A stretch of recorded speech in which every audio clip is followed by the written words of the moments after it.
ಇಡೀ ರೈಲ್ವೆ ಇಲಾಖೆಯನ್ನ ನಿಮ್ಮ ಮನೆ ಬಾಗಿಲಿಗೆ ತಂದು ನಿಲ್ಲಿಸ್ತಾ ಇದ್ದೀವಿ ನಾವು.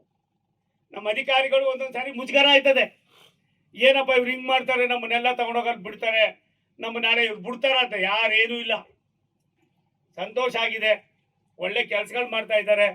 ಸಾಕಷ್ಟು ವಿಚಾರಗಳನ್ನ ನಾನು ಮಾಡಬೇಕು ಅನ್ನೋದಕ್ಕಿಂತ ಹೆಚ್ಚಾಗಿ ರಾಜ್ಯ ಸರ್ಕಾರದಲ್ಲಿ ಎಷ್ಟು ಮಟ್ಟಿಗೆ ಹಣ ಇದೆಯೋ ಇಲ್ಲವೋ ಗೊತ್ತಿಲ್ಲ ನನಗೆ.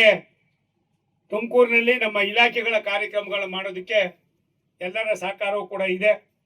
52,000 ಕೋಟಿ ರೂಪಾಯಿಗಳ ಯೋಜನೆಗಳು ಕರ್ನಾಟಕ ರಾಜ್ಯದಲ್ಲಿ ಸನ್ಮಾನ್ಯ ನರೇಂದ್ರ ಮೋದಿ ಅವರ ನಾಯಕತ್ವದಲ್ಲಿ ರೈಲ್ವೆ ಇಲಾಖೆಯಲ್ಲಿ ಕೆಲಸ ನಡೀತಾ ಇದೆ. 52,000 ಕೋಟಿ, ಇನ್ನೂ 50,000 ಕೋಟಿ ರೂಪಾಯಿ ಕೂಡ ಮಾಡ್ತಕ್ಕಂಥ ಸೂಚನೆಗಳು ಅನ್ನೋದಕ್ಕಿಂತ ಹೆಚ್ಚಾಗಿ ಇಡೀ ದೇಶದಲ್ಲಿ ಮುಂದಿನ 1-1.5 ತಿಂಗಳಲ್ಲಿ ಯಲಹಂಕದಲ್ಲಿ ಒಂದು ಮೆಗಾ ಕೋಚಿಂಗ್ ನಾವು ಮಾಡ್ತಾ ಇದ್ದೀವಿ.